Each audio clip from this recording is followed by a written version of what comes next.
Hai guys, Assalamualaikum warahmatullahi wabarakatuh. Pada video ini kita akan belajar tentang ekonomi moneter dan keuangan Islam. Nah, apa saja sih yang akan kita pelajarin? Yuk sama-sama kita simak videonya.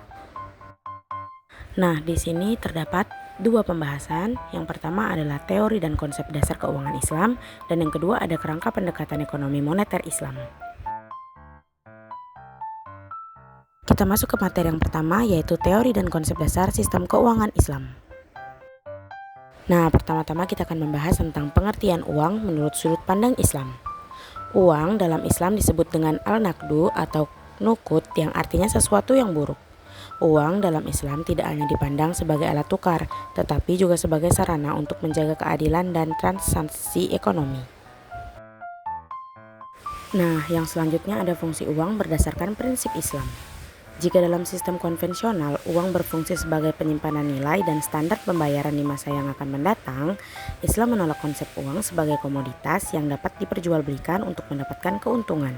Maka dalam Islam, fungsi uang sebagai alat tukar dan satuan nilai yang bertujuan untuk memperlancar transaksi. Berikutnya ada teori uang yang berkembang dalam ekonomi Islam.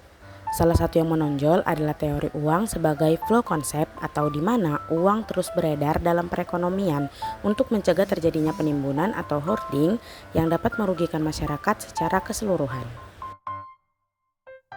Konsep keuangan dalam Islam dan penerapannya. Dalam konsep keuangan Islam terdapat 4 konsep utama, yaitu jual beli atau al-ba'i, yang kedua perseroan atau syirkah, dan yang ketiga bagian atau mudarabah, dan piyaman atau arij. Nah, kita akan masuk ke materi yang kedua, yaitu kerangka pendekatan ekonomi moneter Islam. Yang pertama, kita akan membahas tentang pengertian kebijakan moneter Islam. Kebijakan moneter Islam adalah upaya untuk mengurangi jumlah uang yang beredar dalam perekonomian guna mencapai tujuan-tujuan ekonomi yang sesuai dengan prinsip-prinsip syariah seperti keadilan, kesejahteraan, dan stabilisasi ekonomi. Nah, kebijakan moneter Islam juga memiliki tujuan, yaitu untuk menjaga stabilitas harga dan meningkatkan pertumbuhan ekonomi serta menciptakan distribusi kekayaan yang lebih adil.